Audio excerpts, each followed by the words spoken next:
Justice for our refugee in Yemen. Justice refugee in Yemen. Justice for our refugee in Yemen.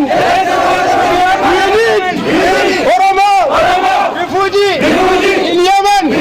Solution. We need Oromo solution in Yemen.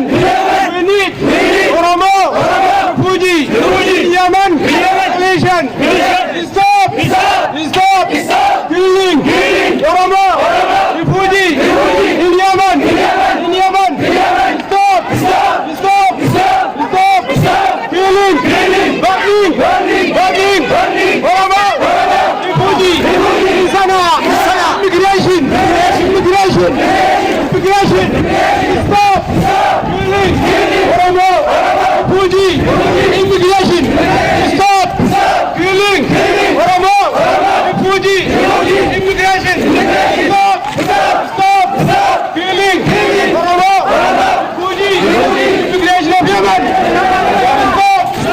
Stop killing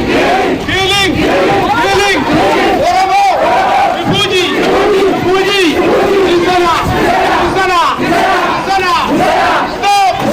Stop killing Oromo refugee in Sana'a. Why you in Yemen? Where is your Nishar in Yemen? Where is your Nishar in Yemen? We need solution. We need a solution. We are Oromo refugee in Yemen. We need Oromo refugee in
Ibrahim di sini ila finish.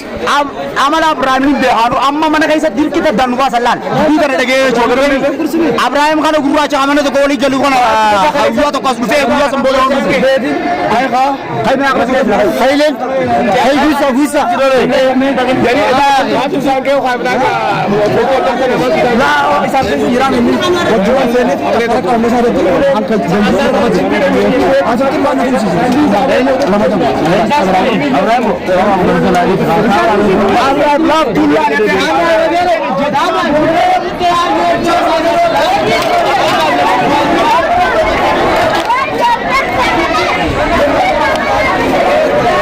अब्बे ये जाने आखिर आखिर और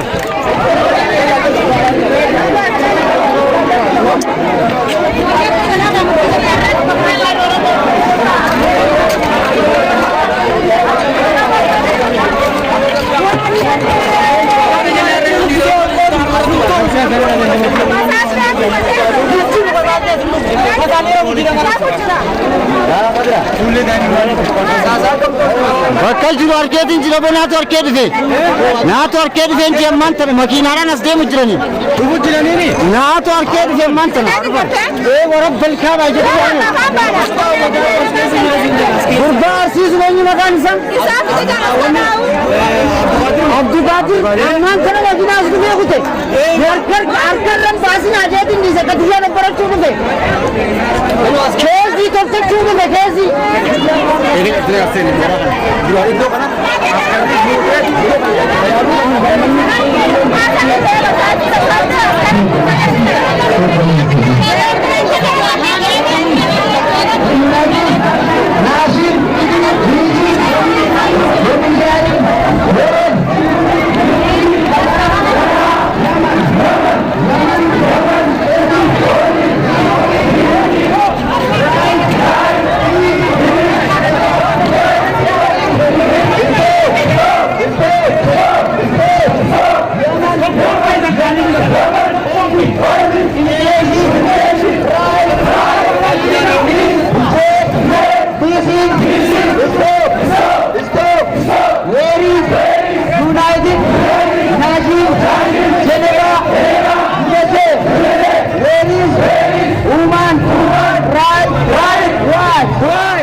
What